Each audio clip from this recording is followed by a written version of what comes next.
सवाल को देखिए। सवाल है, एक नाविक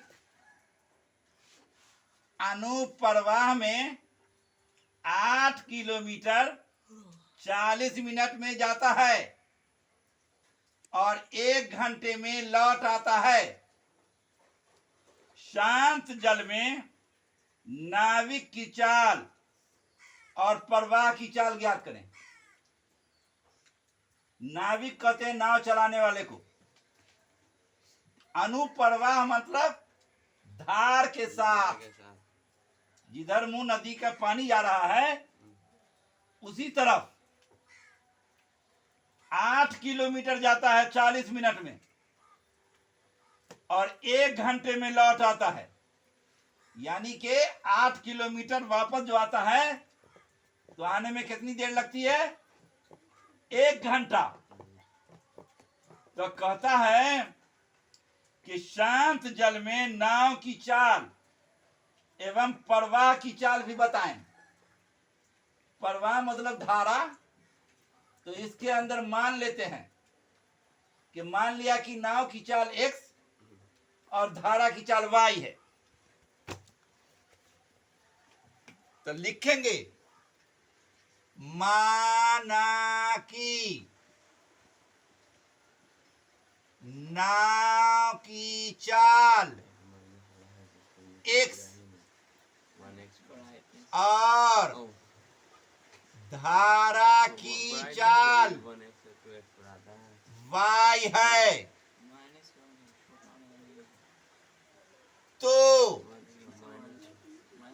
प्रश्नानुसार 40 मिनट में जाता है धार के साथ, 1 किलोमीटर नाव चली और y किलोमीटर धारा चला। दोनों मिला के 40 मिनट में 8 किलोमीटर तय किया। तो x प्लस y बराबर 8/40। 8 का 8, 8 पंचे 40 बराबर 1/5। अब आइए गौर से देखिए। अब कहता है क्या, x किलोमीटर नाव चली और y किलोमीटर धारा ने रोका, उल्टा चला वापस आने में। तो 1 घंटा में चला। 1 घंटा, यहाँ पर 60 मिनट किया है तो एक कोई मिनट करो। 60 मिनट में 8 किलोमीटर जाता है। तो x माइनस y बराबर 8/7। 4 दुनिया 4 पंचे 20 बराबर 2/15। ये हो गया कितना? समीकरण 2। दोनों समीकरण को ऊपर नीचे लिख लो। x प्लस y बराबर 8, x माइनस y बराबर कितना? 2/15। 8 नहीं है जी, 1/5 है। देखो गलत हो गया था। ठीक है, इतनी बात तो समझ में आ गई। अब इसको जोड़ देंगे तो y कट जाएगा, प्लस माइनस घट जाएगा, 1 से 1 2x हो जाएगा। इसको जोड़ देंगे 1/5 प्लस 2/15। तो 2x बराबर कितना? 15 और 5 का लघुत्तम होगा 15। 5 यहाँ 15 और 3 2 के 2। तो 2x बराबर कितना? 3 2 5/15। तो x बराबर कितना? 5/15 गुने नीचे वाला ऊपर, ऊपर वाला नीचे। 5 या 15 बराबर 1/6 किलोमीटर प्रति मिनट। तो घंटा में चाल होती है। तो लिखेंगे या, चाहे और भी लिख सकते हैं, वो और 1/6 गुने 60 मिनट का 1 घंटा होता है। 6 का 6, 6 दहाई के 7 बराबर 10 किलोमीटर प्रति घंटा। ये तो हो गई नाव की चाल। अब धारा की चाल निकालने के लिए ये वाला समीकरण या ये वाला समीकरण, दोनों में से कोई एक समीकरण उतार लेंगे।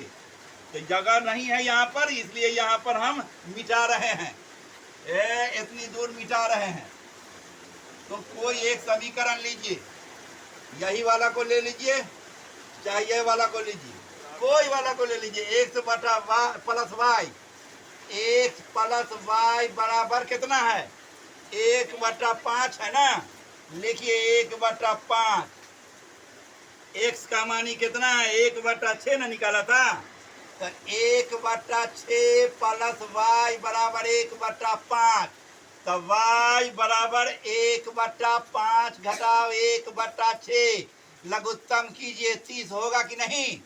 5 छक्के 30 माइनस 6 पंच 30 बराबर 6 में से 5 गया 1/30। इसको भी घंटा बना दीजिए। लीजिए 30 दूनी 60 बराबर 2 किलोमीटर प्रति घंटा बन गया। इसको कहा जाता है दो चर वाला समीकरण। समझा ना? अलजबरा है ये, इसको सीखना निहायत जरूरी है। वैसे बहुत हद तक आ गया है, अगर अल्लाह ने चाहा तो पूरा खत्म हो जाएगा आपसे, आप बिना पूछे हुए आप लोगों को। खैर, पढ़ाई हो गई, छुट्टी का वक्त भी हो गया, लेकिन हमारा तरीका है, क्या तरीका है कि छुट्टी के जब होती है तो दूसरा बात कर लेते हैं। उसमें क्या होता है कि कुछ फायदा होता है, लड़का सबका भी मूड ठीक हो जाता है और माहौल भी अच्छा होता है।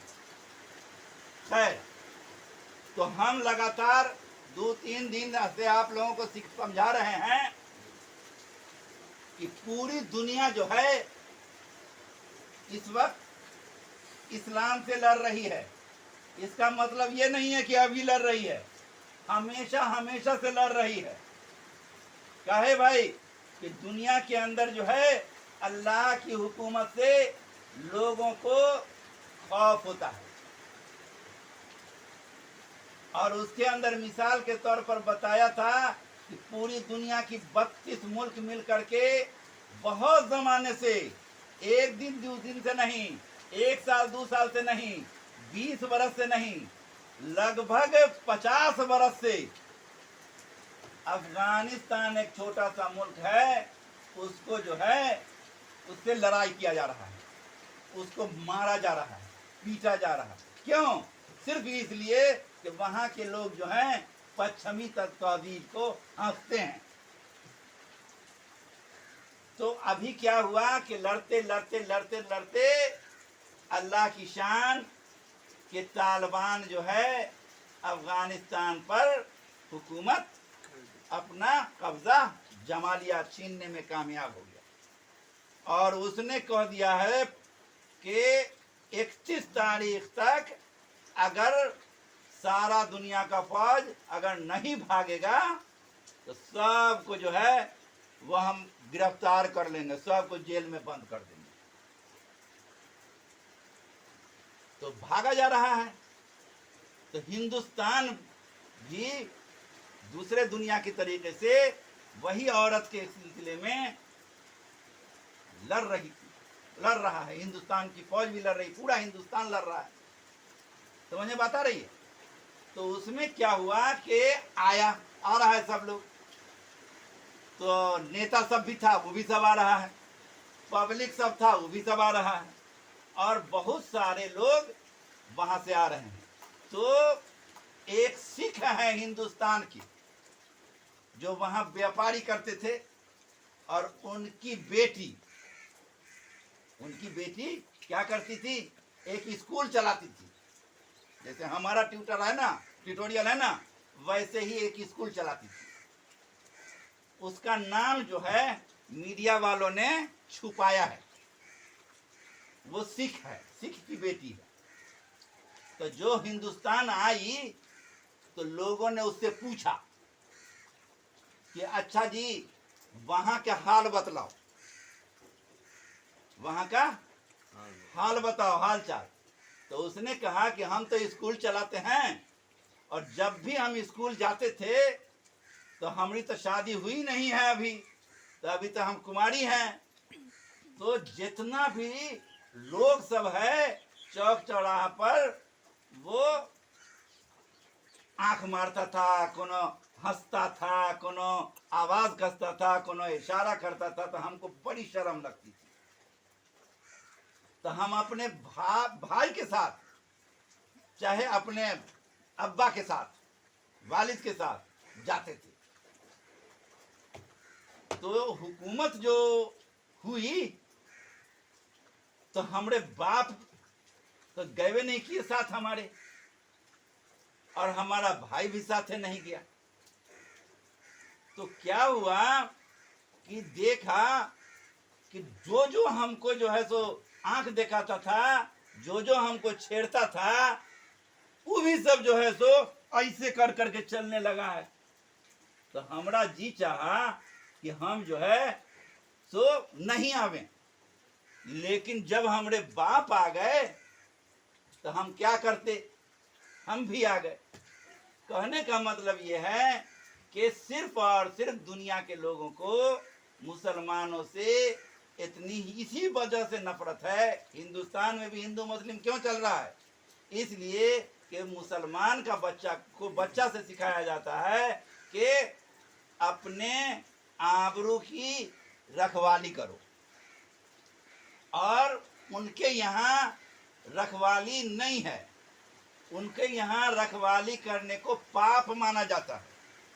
यही वजह है कि हिंदुस्तान में अक्सरियत 80% किसकी है हुकूमत, मतलब आबादी हिंदुओं की, और हिंदुओं के यहाँ पर सावित्री के पूजा से रोका जाता है। उनका मानना है कि जो आदमी सावित्री की पूजा करता है वो मुसलमान हो जाता है।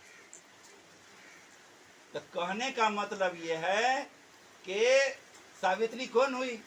सावित्री हुई कि अपने भाई की इज्जत करे, अपने बाप की इज्जत करे, अपने खानदान वालों की इज्जत करे, और अपने शौहर की इज्जत करे। वो औरत, वो लड़की सावित्री कहलाती है। जब शादी हो जाती है तो उसके नाम में एक लफ्ज और जुड़ जाता है, सती सावित्री कहलाती है। और यही वजह है कि जितनी भी देवी देवताएं हैं सब के सबको जानबूझ करके, वो देवी नंगटी नहीं रहती थी, जानबूझ करके उसको नंगा बनाया जाता है। उनका मानना है कि नंगा बनावेंगे तो लोग ज्यादा आवेगा देखने के लिए, लोग ज्यादा प्रसाद देंगे, लोग ज्यादा चढ़ावा चढ़ाएंगे, इसीलिए। वरना उनके यहाँ भी जैसे कि श्री राम है, श्री कृष्ण है, श्री कृष्ण अपने भाभी सीता को जिंदगी में कभी नहीं देखी। लेकिन ये बात है, लेकिन ये बात को मानता है कौन? मुसलमान मानता है, हिंदू नहीं मानता है। क्यों मुसलमान मानता है? इसलिए कि रामायण की कहानी को बनाने वाला आदमी मुसलमान था। एक राजा थे जिसका नाम था राजा अकबर। जैसे नवरत्न होता है ना, तेनाली रामा, दरभंगा महाराज के थे ना गोनू ओझा, वैसे ही उनके यहाँ पर वो इज्जत करते थे। पढ़े लिखे नहीं थे, वो अनपढ़ लोगों की इज्जत करते थे बहुत, और पढ़े लिखे लोगों की भी इज्जत करते थे। यही वजह है कि हिंदुस्तान में सबसे ज्यादा दिन अकबर राज किया, और अकबर को की तारीफ करते थे। उन्होंने एक मजहब भी चलाया था, दीन इलाही। तो उनके यहाँ पर एक तो नवरत्न में से एक नवरत्न थे जिनका नाम था तुलसीदास। तो तुलसीदास जी ने एक कहानी लिखा, बड़ा पसंद आया, उसका इजरा कराया, 1000 अशरफी इनाम दिया, और उसी 1000 अशरफी से इस किताब का प्रचार हुआ, और वो आज धर्म की शक्ल इख्तियार कर लिया। तो वो रामायण जो है किसको क्या है? किसका है? मुसलमान का है। मुसलमान ने उसको बढ़ाया है, लेकिन उसको आप तो मानता है हिंदू अपना भगवान, तो मानता है तो कोई बात नहीं है, मानो, लेकिन वो अपना बिगाड़ेगा, मरना है तो उसको भी, लेकिन मानता है तो मानो। तो कहने का मतलब ये है कि यही वजह है कि हिंदुस्तान के अंदर इतना ये हो रहा है। बिहार से 13-14 आदमी जो है सो अरेस्ट कर लिए गए, यूपी के अंदर 25-30 आदमी अरेस्ट कर लिए गए। काहे भाई? कि उसने कह दिया, अफगानिस्तान की तारीफ कर दिया। समझा ना? जो भी अफगानिस्तान के मुजाहिद की, तालिबान की तारीफ कर देता है, उसको गिरफ्तार कर लिया जाता है। लेकिन ये गलत बात है। हिंदुस्तान को चाहिए कि अपने मुल्क को देखें। हमारे मुल्क में भी बहुत खराबी है। अब तो देखते हैं, अब तो लहरियासराय जाते हैं तो लहरियासराय जाने में भी अब खराब लगता है। लड़की सब है तो पहने रहती है फुल पैंट, तो फुल पैंट में क्या, किसी के जांग पर फटा हुआ है, किसी के ठेवना पर फटा हुआ है, किसी के चुत्तर पर फटा हुआ है, और समझती है लड़की सब की बड़ा खूबसूरत लगता है। ये खराब बात है, ये खराब बात है। जिसके पास अगर होगा भी तो उसको जला देना है। भले आदमी का कपड़ा पहनने में क्या जाता है, अच्छा तो लगता है, कितना अच्छा तो लगता है, समझा ना? और अब तो देखा है कि हिंदू सब भी अब नकाब पहनने लगी है। हम लहरियासराय से आ रहे थे, बस पर बैठ गए और बस रतनपुरा की थी, उसके अंदर पटोरी की 200-300 थी, तो सब नकाब पहने हुई थी पूरे तरह से, एकदम पूरा जैसे मुसलमान पहनता, लेकिन फुल पैंट पहने हुई थी एकदम टाइट।